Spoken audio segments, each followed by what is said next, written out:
लीजिए मुझे प्रकार और इसके दे दीजिए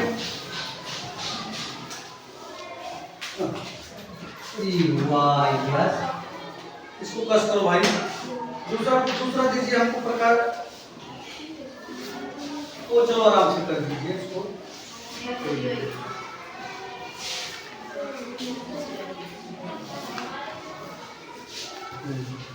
चलिए देखिए पहले बच्चों ध्यान से।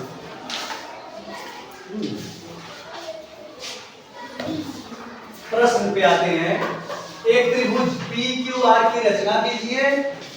किसकी रचना करना है? पी क्यू आर की रचना कीजिए, जिसमें पी क्यू बराबर 6 सेंटीमीटर, क्यू आर बराबर 2.5 सेंटीमीटर और पी आर बराबर 6.5 सेंटीमीटर। अभी हम लोग प्यारे बच्चों समकोण त्रिभुज के बारे में थोड़ा सा पढ़ चुके हैं ना कि कर्ण हमेशा दोनों भुजाओं से क्या होता है? बड़ा होता है।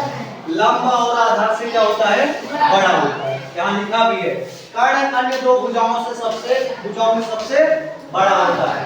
तो इसमें सबसे बड़ा क्या है? 6.5। और हम लोग क्या करते हैं सबसे पहले प्यारे बच्चों, एक रेखा खींचते हैं। कितने सेंटीमीटर का? 2.5 सेंटीमीटर का। 2.5 सेंटीमीटर की रेखा खींच लेते हैं। फिर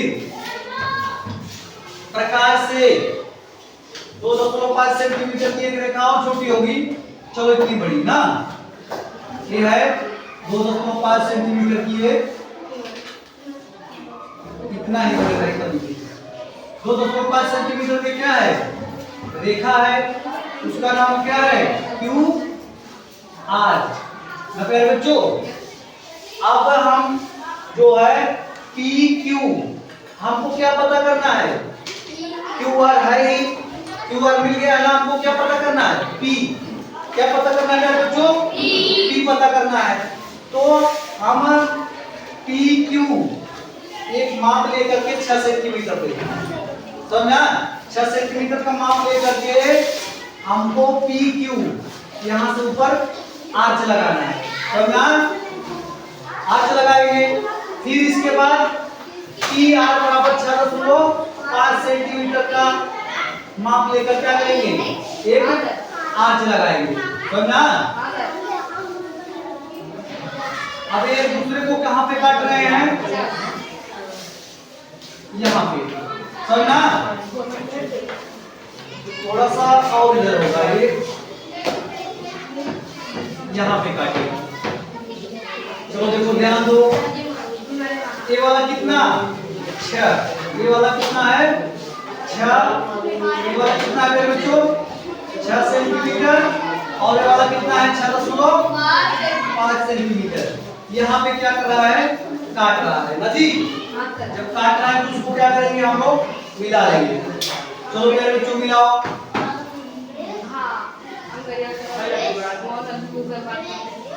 और इसको क्या करो? यहाँ से मिला दो। अब देखिए मेरे बच्चों क्या मिल गया? पी। हमको क्या मिल गया? P Q R. अब हमको क्या कह रहा है? कोण पी क्यू आर को मापिए। कोण पी क्यू आर को क्या करो? मापिए। यहाँ से जो है चांदा से, इससे चांदा से आप मापिए। तो पी क्यू आर कितने अंश का होगा? 90 अंश। इससे हमको क्या पता चल रहा है? ये बात मत करो बेटा, शांत रहो।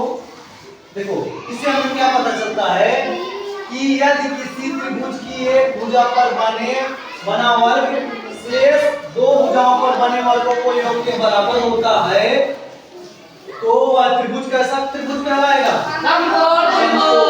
समझा? इससे हमें क्या पता चलता है? कहने मतलब यदि पी आर का वर्ग ना पी क्यू और क्यू आर के वर्ग के बराबर है, तो जो त्रिभुज बनेगा वो कौन सा त्रिभुज होगा? थोड़ा सा चेक करके देख लो भैया। पी आर का वर्ग बराबर पी क्यू का वर्ग प्लस क्यू आर का वर्ग। समझ रहे मेरी बात ना? क्या कह रहा है? यही कह रहा है ना, यदि किसी त्रिभुज की एक भुजा पर बना वर्ग से दो भुजाओं पर बने वर्गों के योग के अगर बराबर होता है तो कैसा त्रिभुज कहलाएगा? समकोण त्रिभुज। तो भैया हम सबसे बड़ी भुजा कर्ण को करके चेक कर लेते हैं। 6.5 का वर्ग बराबर कितना? पी क्यू बराबर 6 का वर्ग और क्यू आर बराबर 2.5 का वर्ग। चलो मेरे बच्चों 6.5 का वर्ग करते हैं। 6.5 का वर्ग का मतलब 6.5 में 6.5 का गुणा। समझा? चलो कर लो भैया। 5 बच्चे 25, 5 छक्के 30, 5 6 पंजे 6 4 36 3 36 3 36 3 अच्छा 6 पंजे 30 6 4 36 3 39 5 5 9 3 12 और 4200।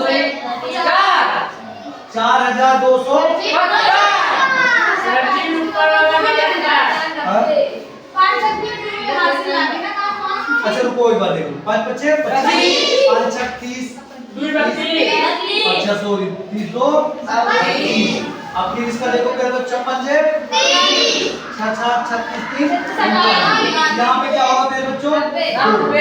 4225। समझा?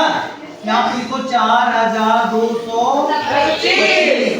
क्या अंक पे बाद दशमलव हो गए? 1 1 2 कहने का मतलब 2 अंक के बाद। अब फिर इसको 6 6 पे 36 कर दो। 25 25 में 625 होगा। 625 में क्या अंक के बाद? 2। अब भाई जोड़ लो 42.25 में 36 प्लस 36 4 40 36 4 40 और 2 42। अच्छा जोड़ने के बाद कितना आएगा? 42.25 आएगा कि नहीं? वर्गों के योगफल के बराबर है, इसलिए त्रिभुज कैसा है? कैसा त्रिभुज है? समकोण त्रिभुज है। समझ आ गया ना? समकोण त्रिभुज में कर्ण का वर्ग कितने बच्चे जान गए हैं? हाँ सिम खड़े हो जाइए। सिम खड़े हो बेटा। तो हम ना बताओ समकोण त्रिभुज में कर्ण का वर्ग बराबर क्या होता है? कौन बताएगा? कौन बच्चा बताएगा? लड़कियों में समकोण त्रिभुज में कर्ण का वर्ग। हाँ खड़े हो जाओ बेटा। कर्ण का वर्ग बराबर तुम खड़े हो जाओ बेटा। हाँ तुम खड़े हो जाओ बेटा। समकोण त्रिभुज है उसमें कर्ण का वर्ग बराबर क्या होगा? लंब का वर्ग। कलर डिजाइन भी बना के दिखाया गया आपको ना? डॉक्टर नहीं पढ़ रहे हो क्या?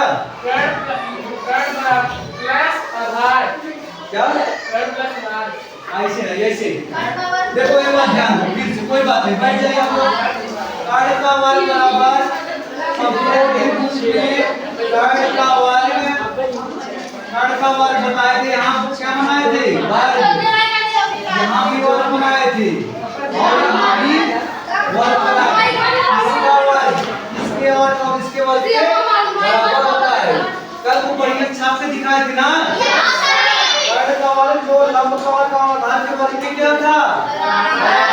तो बताना है समकोण त्रिभुज में कर्ण का वर्ग बराबर लंब का वर्ग प्लस आधार का वर्ग। आप लोग थोड़ा सा और ध्यान दो मेरे बच्चों। समझा? कितने बच्चों समझा? अब अगर पूछे लंब का वर्ग तो क्या बताएंगे? ध्यान से मेरी बात सुनो। अगर कोई पूछे लंब समकोण त्रिभुज में लंब का वर्ग बराबर क्या बताएंगे? कर्ण का वर्ग माइनस आधार। 75 कर दो भैया कर लो। लंब का वर्ग बराबर कर्ण का वर्ग अपने जगह पे ही रहेगा और लंब क्या हो? आधार उठ के चला आएगा। आधार का वर्ग माइनस हो जाएगा। अगर कोई पूछे आधार का वर्ग तो क्या होगा? आधार का वर्ग पूछेगा तो क्या होगा बच्चों? कर्ण का वर्ग माइनस लंब का वर्ग। समझ में आ गई नहीं? इन तीनों फार्मूले को आप लोग अपने दिमाग में रख लो। समझ में आया? आप बताओ समकोण त्रिभुज है, एक 90 अंश का कोण वाला त्रिभुज है, उसमें कर्ण का वर्ग बराबर क्या होता है? सोचा करेगा कर्ण का वर्ग बराबर क्या होता है? बताओ पहले जो जल्दी से। हाँ हाँ लंब का वर्ग प्लस आधार। हाँ मानी कर जाओ समको पहले। हाँ समकोण त्रिभुज में कर्ण का वर्ग बराबर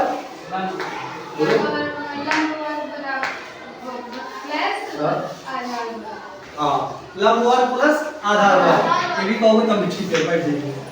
सुनना अरे भाई बोलना सीखो ना अब बोलवाएंगे आप लोगों को। चलो तुम बताओ बेटा अगर लंब का वर्ग बराबर पूछे तो क्या बताओगे? कर्ण वर्ग माइनस आधार वर्ग। कर्ण वर्ग माइनस अरे भाई ऐसे ऐसे देखो अगर ये पूछे इन दोनों को जोड़ दो। अगर ये पूछे इनमें से इनके घटा दो। अगर ये पूछे तो इनमें से इनके घटा दो। समझ में आई? मेरी बात समझ रहे हो ना? और ये क्या है? वर्ग है। आधार का वर्ग है, ये लंब का वर्ग है और ये कर्ण वाला वर्ग है। ऐसे भी बोलते कर्ण वाला वर्ग बराबर लंब वाला वर्ग प्लस आधार वाला वर्ग। अगर का नहीं बोल पा रहे हो देखो कर्ण वाला वर्ग बराबर लंब वाला वर्ग प्लस आधार वाला वर्ग। अगर आधार वाला वर्ग पूछे तो कर्ण वाला वर्ग माइनस लंब वाला वर्ग। अगर लंब वाला वर्ग पूछे तो कर्ण वाला वर्ग माइनस आधार वाला वर्ग। समझा कि नहीं? Yes sir. वाला तो बोल सकते हो ना? हाँ चलो अच्छा ठीक है कोई बात नहीं आ जाएगा फिर।